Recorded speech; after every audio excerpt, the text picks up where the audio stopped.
por favor darle un aplauso a Marta. Marta Orozco, productora y invitada del día de hoy. Aquí muchos de ustedes tienen todos los medios, o algunas veces no tienen medios, pero tienen muchísima capacidad y tienen historias que contar. Yo comencé justamente a los 18 años a producir. Yo quería ser productora. Me fui a Cuba, estudié en San Antonio de los Baños justamente, porque aquí en México decían que para productor no se estudiaba. Y bueno, yo quería ser productora toda la vida y de repente me di cuenta justo que para productores lo que más tienes que estudiar, ¿no? Tienes que saber justamente de realización, tienes que saber fotografía, tienes que saber sonido, relaciones públicas, psicología, administración, mercadotecnia y hasta papiroflexia, ¿no? O sea, tienes que hacer de todo en la producción. El papel del productor es súper importante. Empecé a descubrir la industria del cortometraje, ¿no? Cómo se vende, porque normalmente nuestro fin es hacer las películas y que padre estar en el set, dar órdenes y que la película se vea bonita y enseñárselo a los amigos. Pero no es así. Todo tiene una industria, ¿no? Todas las obras son vendibles. Y entonces ahí descubrí justamente el marketing y la distribución de los proyectos audiovisuales. Es bien importante que cuando ustedes comiencen un proyecto, piensen en el final. Es decir, ¿para qué estoy haciendo este proyecto? ¿Cuál es la finalidad? ¿Voy a ganar premios? ¿Voy a ganar dinero? ¿Voy a ganar experiencia? ¿Voy a ganar reconocimiento? ¿O solamente quiero hacerlo por divertirme con mis amigos? Es bien importante eso, ¿no? Porque por eso muchos proyectos se quedan tirados en el camino, porque a veces no nos ponemos claras estas reglas, ¿no? Y de repente digo, este va a ser para festivales, sí, pero ni siquiera te fijaste en qué formato terminan los cortos para festivales, ¿no? O va a ser como para ganar mucho dinero, sí, pero obviamente tiene como 5 idiomas, ¿no? Te cuesta muchísimo traducir, subtitular. El tema no es como un cortometraje vendible, o sea, son muchísimos factores que tienen que ver. Y por eso lo primero es saber incluso en dónde se va a distribuir mi película, dónde se va a ver mi película. Llámese cortometraje, llámese ficción o documental, ¿no? Ahora es para la web. Estas técnicas también se hacen cortometrajes para la web. Entonces, tanto tiene que ver el lenguaje que se utiliza para esos cortometrajes, que no es lo mismo lo que vimos aquí en esta sala de cine, a tener en la web que tienes que hacer como close-up, ¿no? O sea, para internet tienes que hacer tomas más cercanas, obviamente. Entonces cambia muchísimo todo, ¿sí? La finalidad de hacia dónde va mi película cambia totalmente al destino del cortometraje. A un productor, más bien, lo hace su equipo. Si tú tienes un equipo malo, toda la producción puede ser nefasta y se te puede caer, ¿no? Entonces es bien importante que ustedes entre equipo trabajen con la gente que confíen, porque un equipo están haciendo un solo proyecto y entonces todos tienen que pensar a veces como el director, como una sola persona, ¿no? Tienen que estar como con buena energía. Y eso te lo digo porque de repente se siente, se empiezan a sentir como los grupos y se dividen y ahí es cuando la película, ¿no? Se siente como la mala vibra y entonces imagínate de repente, no, es que ya el director me cae mal y entonces vamos a boicotear porque ha habido veces que tú pones a la gente del sindicato y a tu crew y entonces los del sindicato dicen, no, ya no vamos a trabajar y a veces la gente te salva la película, ¿no? Los que realmente están muy involucrados. Pero para esto justo tienes que tener un ambiente de cordialidad, ¿no? Y todos son importantes, en un crew todos son importantes. Entonces tú no puedes empezar a hablar mal de nadie y sobre todo tienes que cuidar que tu equipo coma bien, se sienta bien, darle su importancia y obviamente cuando tengas que regañar a alguien, pues sí, ¿no? Y como productor lo que te digo es, el perfil es que tienes que saber de relaciones públicas, psicología, mercadotecnia, todo. Tienes que ser casi la mamá de los pollitos, ¿no? O el papá de los pollitos en un crew. Y eso es bien importante. Y en producción, para financiación de largometrajes, yo lo que les recomiendo en un principio como estrategia es todos los jóvenes, o sea, nunca piensen que es imposible, ¿no? Cada vez es más posible con los medios y con todos los fondos que existen en México llegar a hacer una película. Entonces yo lo que les recomiendo es que sí hagan cortos, ¿no? Que no se avienten así a hacer el largo de una, porque obviamente no tienen tanta credibilidad, pero que hagan cortometrajes. ¿Por qué? Porque lo que hace el cortometraje es que te da un estilo. Entonces ya saben que detrás, o sea, cuál es tu mirada, cuál es tu estilo, cuál es tu propuesta como autor, que eso es lo que es importante. O sea, puede haber muchos realizadores, pero lo importante es como que el estilo que tiene cada uno, lo que aporte.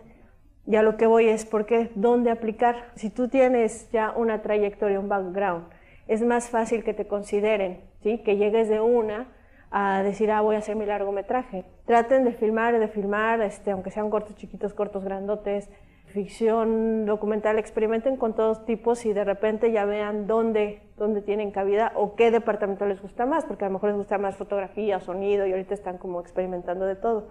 Pero que sí se especialicen en una cosa.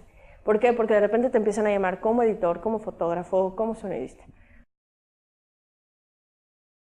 Existe en México dos fondos muy importantes, que es el FOPROCINE, que el FOPROCINE sobre todo es para películas de autor, películas pequeñas, que pueden terminar obviamente en HD, y son tanto de ficción como de documental, y para eso hay un apoyo para guión. Si ustedes quieren empezar a escribir un proyecto, hay un apoyo para guión y hay un apoyo para guión con tutoría, es decir, que si de repente el proyecto está interesante, pero que dicen, bueno, le falta un poco a este chico, entonces le vamos a poner un tutor para que llegue a buen fin su guión. Y luego existe también para desarrollo, para todo esto que vimos de conseguir la financiación y tal, y para producción y también para terminación de películas. Entonces, esas son como para películas pequeñas. Y luego, bueno, ya existe el EFICINE, ¿no? Que son ya también para películas comerciales. Y el IMCINE de repente tiene ciertos apoyos para salvar películas, ¿no? Invierte dinero el IMCINE, como el Instituto Mexicano de Cinematografía, en ciertas películas que hay que terminar o tienen ahí un resguardo de dinero, ¿no? Para películas que son de repente independientes y necesitan como un empujón y que se consideran importantes. Eso sería por la parte del Instituto de Cinematografía. También existen los fondos de Conaculta, que eso sí se los recomiendo, que hay una beca muy importante que se llama Para Jóvenes Creadores. Ese es un taller de desarrollo donde tú aplicas con un proyecto, es muy fácil de aplicar y te dan un taller y tú vas desarrollando tu proyecto como en 3 lugares distintos durante un año y al final terminas también el proyecto. Existe también la beca de coinversión, donde tú empiezas a generar tu proyecto. Por ejemplo, si tú ya filmaste toda tu película en un formato y de repente quieres terminar en postproducción, también el FONCA te apoya, ¿no? En ese sentido. Yo lo que hago, yo trabajo con muchas óperas primas, ¿no? O sea, muchos directores jóvenes. Entonces, lo que primero hago es que terminen y desarrollen el guión, ¿no? Con alguno de estos fondos, conseguir dinero nacional y luego buscar los fondos internacionales, porque tú no puedes aplicar a un fondo internacional si no tienes asegurado un fondo nacional, porque de alguna forma te dicen, bueno, ¿yo por qué te voy a dar dinero si en tu país no has conseguido nada, ¿no? Y siempre te piden que entres por lo menos con un 20% a la producción. En el CCC se acaba de abrir justamente la especialidad en producción. Existen también ya algunas escuelas privadas en México de cinematografía, pero obviamente son mucho más caras, de por sí el cine es caro. Y internacionalmente yo también lo que les recomiendo es que filmen mucho, ¿no? Hagan sus cortos experimentos y vayan a hacer talleres de repente, ¿no? Si te interesa el guión, pues a las escuelas de cine en Nueva York, hay becas también, no se crean que así es solamente para ricos, no. También el FONCA tiene becas para estudios en el extranjero, entonces ellos sacan a veces becas y dicen, bueno, necesitamos, para Canadá se abre la convocatoria de cineastas, ¿no? Entonces ustedes también pueden aplicar. Y bueno, está la Escuela de San Antonio de los Baños, que es una de las más famosas de cine, está en Cuba, y entonces van alumnos de toda Iberoamérica. Ahí aceptan más o menos 2 mexicanos y hay una especialidad de fotografía, de guión, de producción, y también hay talleres especializados, ¿sí? Si no yo lo que siempre digo es que si no los aceptan en una escuela, intenten 1 y 2 y 3 veces. pero hay talleres de especialización, ¿no? En todo tipo de rubros. Ahora, el IMCINE también desarrolla proyectos de desarrollo y de capacitación. Entonces, de repente se hacen en distintos estados, ya no es de que solamente sean en el DF. Nada más hay que estar también pendientes en las convocatorias, ¿no? Por ejemplo, para producción yo llevo el Morelia Lab, que el Morelia Lab se hace durante el Festival de Morelia. Y algo importante también que yo estoy haciendo comerciales de otras cosas, pero de Guadalajara, por ejemplo, está el Talent Campus, el DocuLab, ¿no? Que pueden entrar a la página y cualquiera de sus especializaciones ahí también pueden tener acceso y es muy fácil de entrar a esas capacitaciones. Pues yo creo que más que digas que hay una tendencia y que alguien va a llegar y que te va a financiar, es cómo vendas tu proyecto y las cualidades que encuentres, ¿no? Y que resaltes de estos valores de tu corto. De alguna forma es a veces difícil financiar cortometrajes, ¿no? Mucha gente acude a instituciones privadas, patrocinios o a veces fundaciones, pero lo que es interesante, digamos, en el sentido de la distribución es la temática, ¿sí? Si tú haces algo como muy experimental, lo más probable es que no consigas mucho dinero, ¿no? Solamente de algunas instituciones que apoyen el arte o algo así, o sea, arte, digamos, abstracto como nuevas tendencias. Pero si, por ejemplo, buscas temáticas sociales, puede ser que le interese a más personas o más organizaciones donde puedas financiar la película. O sea, es mucho de la temática. Y bueno, y tú de cómo vendas tu película. Por ejemplo, por mi experiencia, los cortometrajes que tienen menos diálogos son más vendibles. La historia es de que se puede vender en más territorios, porque si no, los distribuidores les cuesta subtitular o traducir, ¿sí? Y también temáticas universales, ¿sí? Que no sean tan localistas. Eso de alguna forma les interesa más a las televisiones internacionales para la distribución de cortometraje. No, el trabajo justo de productores, híjole, es súper pesado, porque tú no puedes desarraigarte, o sea, todo el mundo se va, siempre se van, y tú te quedas solo con la película, ¿no? Entonces empiezas mucho antes que todos y terminas, o sea, bueno, nunca terminas en realidad. Y lo digo como un productor, no solamente de los productores de set, sino un productor que desarrolla películas, o sea, un productor creativo, que es el que hace que consigue la financiación y además la distribución, ¿no? La vida de una película, o sea, la vida fuerte de una película aproximadamente son de 2 años. ¿Por qué? Porque durante 2 años tienes la oportunidad para que tu película se distribuya y si tú no haces una estrategia desde antes, puede ser que tu película nadie la vea, ¿no? Más que la vean en la sala de tu casa. Entonces es bien importante todos con planeación siempre, ¿no? Pensar también en los mercados y tal, pero es súper difícil y si quieres ser alguien productor, o sea, sí les recomiendo relaciones públicas, mercadotecnia, administración y sobre todo que vean mucho cine, que sepan también de guión, o sea, porque un productor tiene que saber de alguna forma cuáles son las tendencias, tiene que saber los directores, ¿no? Porque tú como productor puedes decir, bueno, yo tengo este guión, entonces puedo traer a este fotógrafo, a este director de arte, ¿no? Que hicieron tal película, entonces tienes que estar como muy actualizado.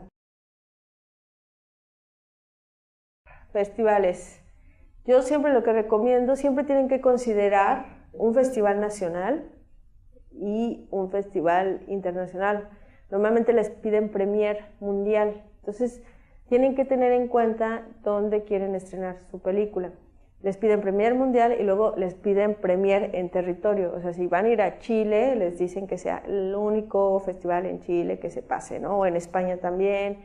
En México de repente hay como cierta competencia, antes el de Guanajuato era como el más importante para cortometrajes, ¿no? Ahora salió el Short Films, que también es uno súper importante.